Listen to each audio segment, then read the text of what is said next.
I want to turn to a first-time voter, Jeremy Epstein, who has a question for you.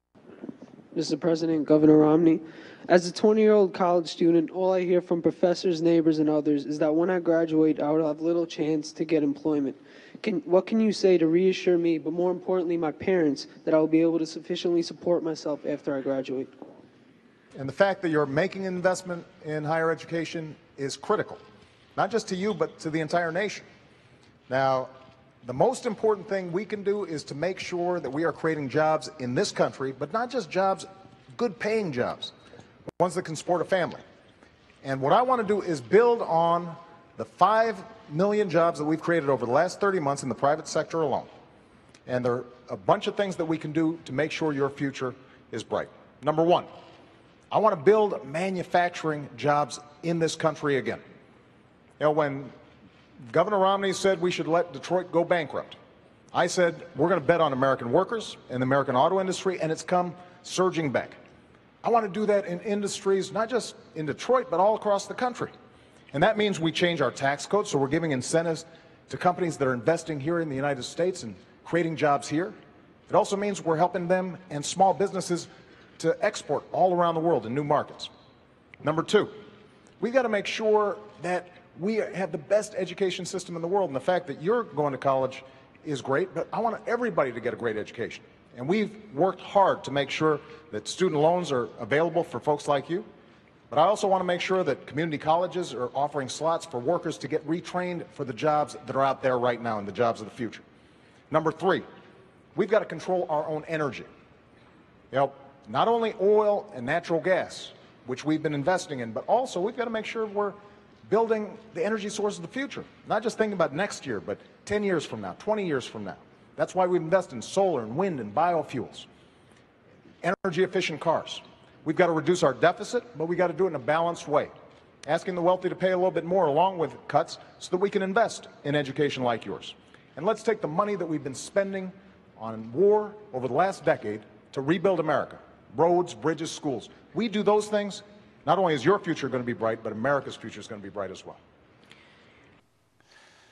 Oh, Mr. President, with all due respect, let's talk about the job situation. First of all, the very first thing is let's eliminate this silly talk about the 8%, 7.8%, 8.1%. Anyone who's living out there in the real world in the United States today knows that unemployment is somewhere way, way out of control, something like 15 to 20%. I mean, which sounds crazy, but that's just how it is.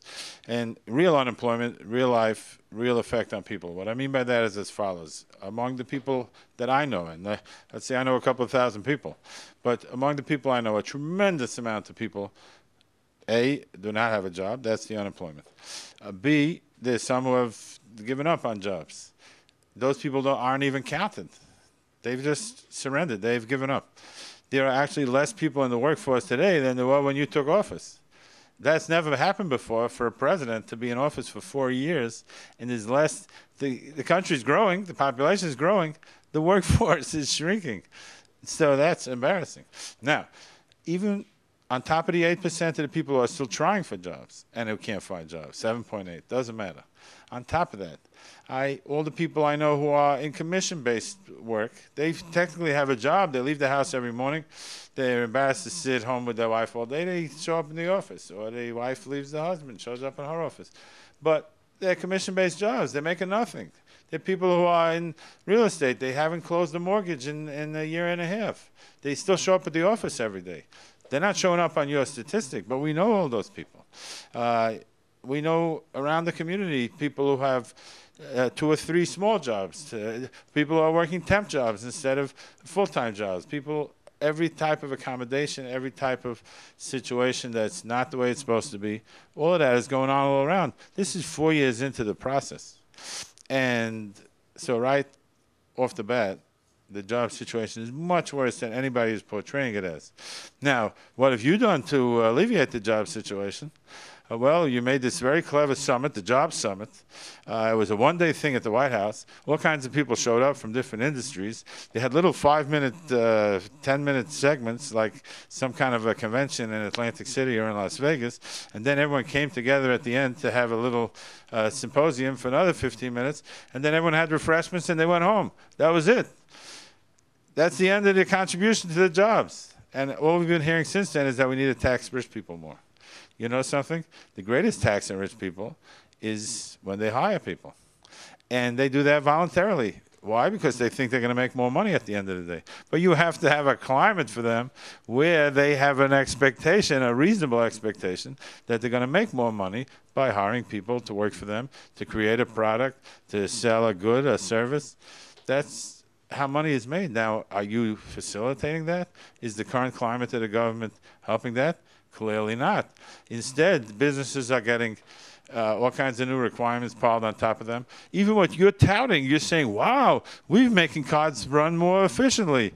What does that mean? That means you've created higher standards where they have to run now 35 miles to a gallon, which is going to make it that much more difficult to build a car, to make a car, to drive a car.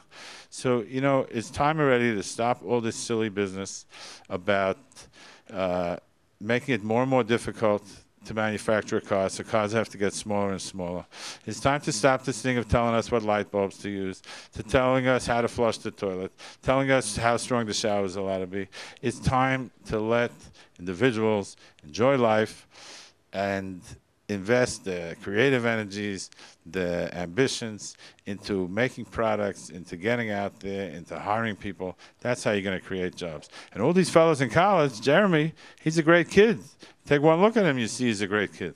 But we want Jeremy out there. We want him unfettered. We want him untethered. We want him productive and creative. But you are putting shackles on Jeremy and then expecting him to produce. Mr. President, with all due respect, I don't think that's the way to go about it. Thank you very much. I want to move you on to something that's sort of connected to cars here and go over, and we want to get a question from Philip Turcola. Your Energy Secretary, Stephen Chu, has now been on record 3 times stating it's not policy of his department to help lower gas prices. Do you agree with Secretary Chu that this is not the job of the Energy Department? The most important thing we can do is to make sure we control our own energy. So here's what I've done since I've been president. We have increased oil production to the highest levels in 16 years. Natural gas production is the highest it's been in decades. We have seen increases in coal production and coal employment. But what I've also said is we can't just produce traditional sources of energy. We've also got to look to the future.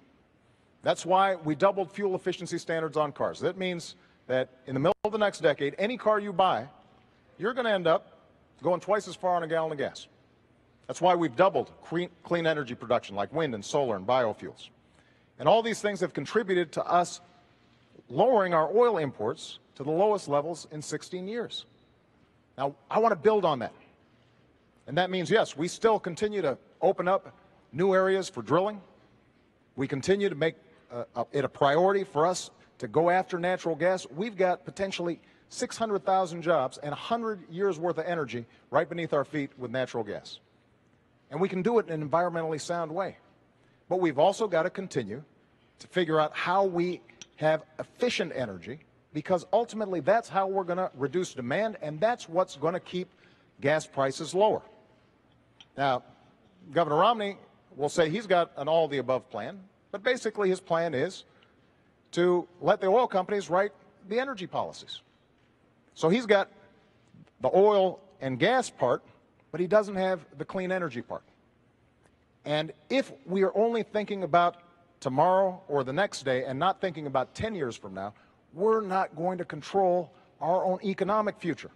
Because China, Germany, they're making these investments. And I'm not going to cede those jobs of the future to those countries. I expect those new energy sources to be built right here in the United States. That's going to help Jeremy get a job. It's also going to make sure that you're not paying as much for gas. Mr. President, with all due respect, let me take a moment with your fuels of the future. We'll go back to the oil in a minute. The fuels of the future. That's a really clever thing that you spent $90 billion of the stimulus money to stimulate fuels of the future. And as we are well aware, most of that money got lost. But I'm not even going into that. Let's even say those companies don't lose money. But the fact is, I like the way you go around on the stump and you tell people that the people who don't understand about the fuels of the future, those are like the people in the Dark Ages who thought the world was flat. And everyone gives a good laugh, you know. These are the medieval thinkers, right? They're the ones from the Dark Ages. They think the world is flat. Instead, what do you substitute for that? You substitute the other belief from the medieval and Dark Ages, the belief in alchemy, which believed that any day now, any day, we're about to turn anything into gold. Oh, we're going to turn regular metal into gold. We're going to turn water into gold. And so we have the situation where we have known fuels. We are well aware of oil. We're well aware of gas. We're well aware of coal. We have plenty of it. We have plenty of it in our own territory, federal lands, private lands. The private lands you don't regulate as much as you'd like to, although you make a lot of efforts to clamp down on the private lands. But on the federal lands, we know the oil drilling is going way down, et cetera. There's been a big effort to contain coal. Mayor Bloomberg in New York says that he's going to donate a big part of his personal fortune to try to shut down all of coal in the country. They don't believe in coal at all. So here we are cutting ourselves off on fuel at a time where these are the known fuels, coal, gas, oil, that we know can send an airplane into the air. Or do you really, how soon do you anticipate the fuels of the future? How soon do you anticipate that we're going to be able to send an airplane into the air using solar energy? You think that's going to happen? Wind energy? We're going to have an airplane fly on wind energy? Even in the wildest dreamer, in the alchemy of fuel that you're propounding, is not imagining that we're going to fly an airplane on solar fuel. So obviously the vast majority of our fuel use is for the long-term foreseeable future is still about oil, it's still about gas, it's still about coal. And obviously, if we want to recover, if we want to get control of our fate, if we don't want to be dominated by regions and countries who don't wish us well and we're stuck using their oil, the only way to turn that around is to use our own oil. Now, let's go back to the earlier point about the general commitment of the United States to move into the future. And here's what I'd like to say. All of this talk about global warming, this, that, the other thing, has all had the effect of essentially blocking us from the future. Because we're told that everything that we've done in the realm of progress is no good. Our advances in automobiles, no good. The big cars, no good. All kinds of things that we've done to advance, no good. You can't have too much of this. It's no good. You can't eat too much. You can't do anything. You can't drink too much. You can't drive too much. You can't shower too much. You can't use your bathroom too much. It's all been about shrinking and making our lives smaller. And actually, although the iPhone keeps getting a few generations forward, or the internet, but all the main parts of our life where we actually do the living, the government has been shrinking it. And we need to have a bold, ambitious, and a little bit self-indulgent approach and plan as we move towards the future, which is, let's go out there, let's take God's world, develop it, enjoy it, and there's going to be jobs for everybody when that happens. Thank you very much. I'm sorry, what's your name? It's Kerry Latka. Great to see you. This question actually comes from a brain trust of my friends at Global Telecom Supply in Mineola yesterday. We were sitting around talking about Libya, and we were reading and became aware of reports that the State Department refused extra security for our embassy in Benghazi, Libya, prior to the attacks that killed 4 Americans. Who was it that denied enhanced security, and why? Well, let me first of all talk about our diplomats because they serve all around the world and do an incredible job in a very dangerous situation. And these aren't just representatives of the United States, they're my representatives. I send them there, oftentimes into harm's way. I know these folks, and I know their families. So nobody's more concerned about their safety and security than I am. So as soon as we found out that the Benghazi consulate was being overrun, I was on the phone with my national security team, and I gave them 3 instructions. Number 1, beef up our security and procedures, not just in Libya, but in every embassy and consulate in the region. Number 2, investigate exactly what happened, regardless of where the facts lead us, to make sure that folks are held accountable and it doesn't happen again. And number 3, we are going to find out who did this and we're going to hunt them down. Because one of the things that I've said throughout my presidency is when folks mess with Americans, we go after them. Now, Governor Romney had a very different response. While we were still dealing with our diplomats being threatened, Governor Romney put out a press release trying to make political points. And that's not how a commander-in-chief operates. You don't turn national security into a political issue. Certainly not right when it's happening. And not everybody agrees with some of the decisions I've made. But when it comes to our national security, I mean what I say. I said I'd end the war in Libya, in Iraq, and I did. I said that we'd go after al-Qaeda and bin Laden. We have. I said we'd transition out of Afghanistan and start making sure that Afghans are responsible for their own security. That's what I'm doing. And when it comes to this issue, when I say that we are going to find out exactly what happened, everybody will be held accountable, and I am ultimately responsible for what's taking place there because these are my folks, and I'm the one who has to greet those coffins when they come home. You know that I mean what I say. Mr. President, with all due respect, you're going to investigate and find out what happened, and later you're going to get a report from a commission, and they're going to tell you that Joe Schmo somewhere up the line is responsible? No. The investigation is over. You are responsible. You're responsible from the first minute.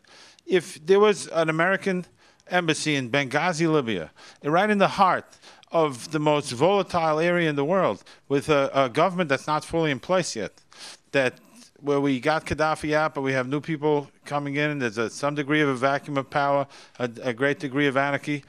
The fact that you were not on top of it, and you didn't make sure that that thing was well fortified and well protected, it doesn't matter which guy in the State Department was the one who turned down the request for more security.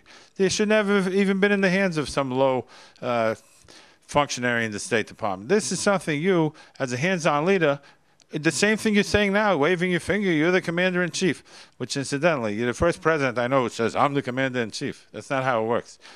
Other people tell you you're the commander-in-chief. You don't tell everybody how you're the commander-in-chief.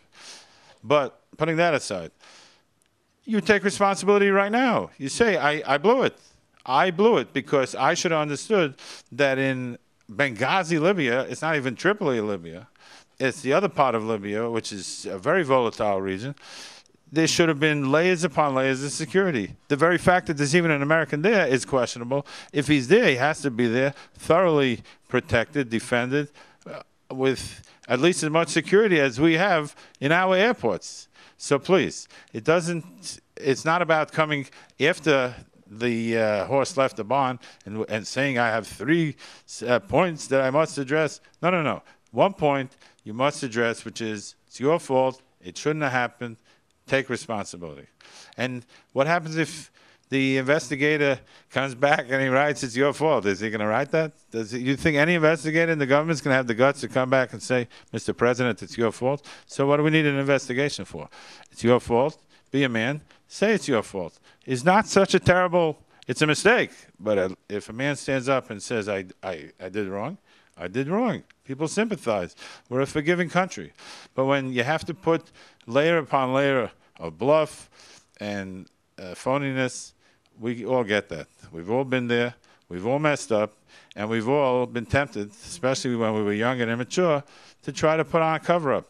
But then many of us, most of us, have outgrown that and matured beyond that. And certainly in our leaders, we would have every right to expect this degree of taking responsibility. But let me take that a step further. You come out and say that it wasn't an act of terrorism. Okay, we say that in the Rose Garden. You did mention the word an act of terror.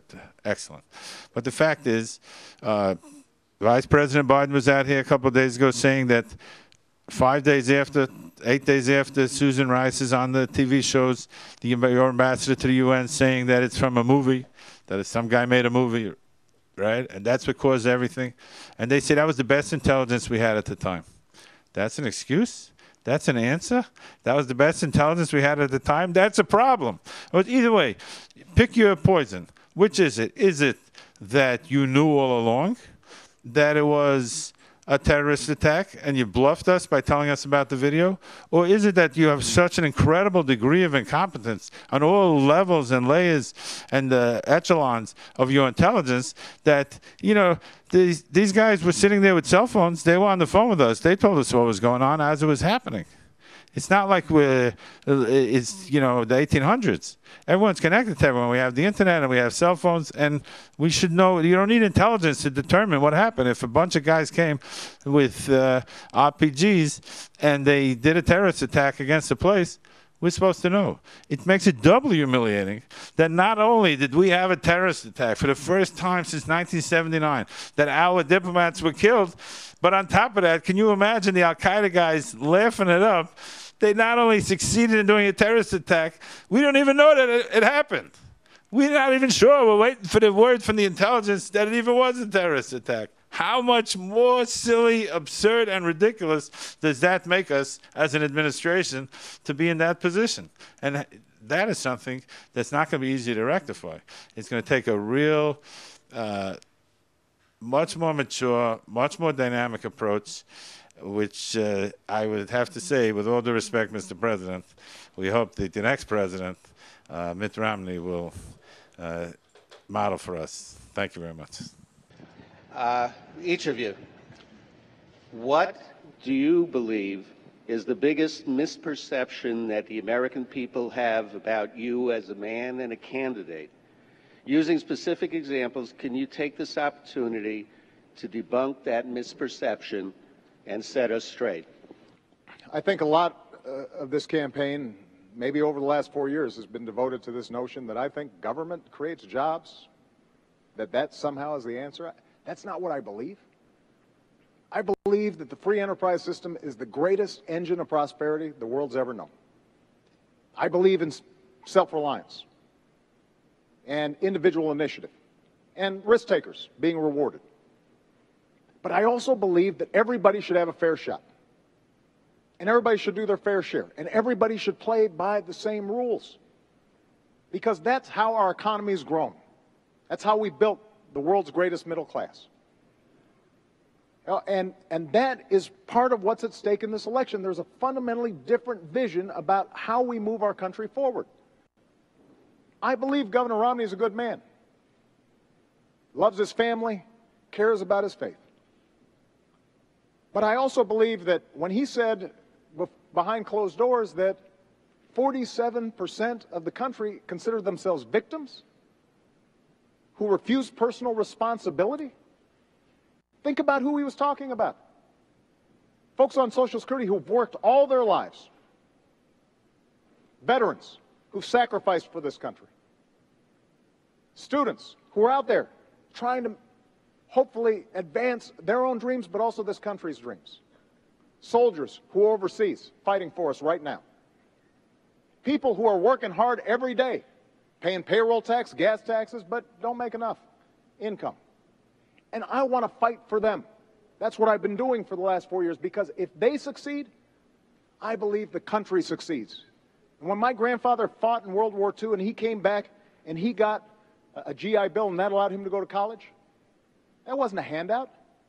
That was something that advanced the entire country. And I want to make sure that the next generation has those same opportunities. That's why I'm asking for your vote, and that's why I'm asking for another 4 years. Mr. President, in my closing remarks, I'd like to address myself particularly to your attitude towards the Jewish people and to Israel, and in general, some insights into government, economy from the Jewish perspective. First of all, it's very unfortunate, but from the very beginning, I have received reports on virtually every interaction between you and groups of rabbis or groups of Jewish communal leaders. They all go basically the same way. They come into the room, you get up there, you tell them what's on your mind. You don't ask for any meaningful feedback. You remind everyone about how pro-Jewish you are. In the most recent meeting, you told everyone that you're the biggest, most knowledgeable president on Jewish matters or an understanding of Judaism. You're thoroughly well-read. You have it all figured out.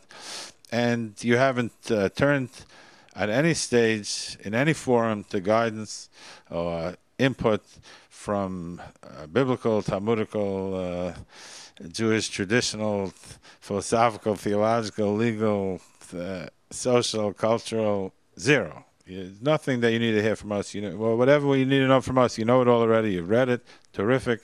You've mastered it. And so when you actually meet Jews, you come in, you quote something from the Bible or the Talmud, you announce that you're doing God's work, and in one time you quoted from the Mishnah, very nice. You said, listen, we can't, none of us can finish the work, but we have to, we can't, walk away from the task. And you fairly clearly indicated that the task is to redistribute income, and with the understanding that the Jewish tradition in some way supports redistributing income, which is not true at all by any means. And I think it would have been much more humble for you to turn to some extent to some of the great scholars and thinkers and moral leaders that the Jewish people have to offer and hear some input from them. But briefly, the Jewish people believes greatly in charity, tzedakah, but charity in particular is something that's done by individuals. Charity, as done by the government, is a very, very secondary and last resort type of thing. We don't think very highly of that. King Solomon said that chesed le'umim chatas, the compassion of the nations, is really sin. And the great commentary Rashi explains that's because the non-Jewish countries, they take money from one person and they give it to another person. Specifically addresses redistribution as a sin in the words of King Solomon in Proverbs. So we, as Jews, do not believe in handing off charity from individuals to the government. Individuals, it's our greatest, our noblest enterprise is for us to take care of those who are in need. When we hand off to the government, what ends up happening is we lose that capacity to be refined, to be compassionate, to reach out, to care, to interact directly with those who need us, and to practice generosity on a personal level. And not only have you very strongly contributed, your party certainly, but even you as the most recent leader of the party, standard bearer of the party, not only have you very much taken away from private charity the initiative and relied on government in the areas of healthcare and so many other areas, but you went so far, and this was really astounding to me, when you stood up in a press conference and you said that part of your plan is to take the charitable deduction away and to reduce it to 28%. Now let me explain to people what that means. And you even had the effrontery, the mind-blowing audacity, I guess your book is called Audacity of Hope, so the unbelievable audacity to say that you're going back to Ronald Reagan's charitable deduction. Well, because under Ronald Reagan, when the tax rate was 28%, then you only got a 28% break, obviously, when you gave the dollar to charity. But with the tax rate of 39%, and you go back to Ronald Reagan's deduction, what you're saying is that if I make $1, and I turn around and give that dollar to charity, I now have to pay the government 11 cents for the right to give that charity. The charitable deduction is not a deduction like a mortgage deduction. The charitable deduction is the government having the humility to understand that the first and the highest duties of individuals and citizens is to give charity. And so when if I make $100,000 and I give away 10, so the government says, we're not even looking at that 10. That 10 is something you, as a holy act of generosity, you redistributed your own income. We're not even going to butt into that. We're only looking at the 90. That's our starting point. When you tell me that, no, I can't give you a full deduction for that 10,000. I'm only giving you a part deduction for that. I have to pay you for the right to work to give money to charity? Think about that. I work for $1. I give the whole dollar to charity, and you're there with your hand out saying, okay, you owe me 11 cents because I let you work to make $1 to give to charity. Really? That's government compassion? That's the justice? That's something you're going to tell Jews that is somehow representative of what we represent? Absolutely not. That's not how it works at all. Quite the contrary. Think about it. If according to that theory, if we take it to the maximum, if we take it to the limit, if I'm an attorney and I want to work pro bono, and I give someone the benefit of my services that I usually bill $500 an hour, I'm going to have to send a check to the government for $55 an hour for the work that I did pro bono, because after all, I really earned the $500 and I gave it back to the guy, which means then I have to send you a check for $55. That's ridiculous. It's more than ridiculous because it's indicative of the lack of respect for the individual as the arbiter, as the property owner, the developer, the earner, the creator, the one who brings that money into existence. And the very first thing I have to be able to do is to give my charitable dollar first. I have to be able to say that I'm not working for $100,000. No. I work for $10,000 for charity and $90,000 for my family. That has to be the basis of the social compact that we have as a nation. If you go after that, you're telling us, no. Private charity, that's something you do recreationally. It's the government charity. That's real compassion. And so if a man like Governor Romney gives $4 million to charity in 1 year, they're knocking him because he's not in favor of some government program. So that shows his lack of compassion. Please. That's not the society we want, and that's not the society the Jewish people envisions. And of course, in our generation, something that's most concerning to Jewish people is the state of Israel. The state of Israel is something that is the closest thing we have in our life experience already to the Messiah actually being here. We all have this idea. Every belief system understands that someday the world is going to get better. That's a Jewish idea that we taught the world. Someday the world will be better. And we use the Messiah as the image for that.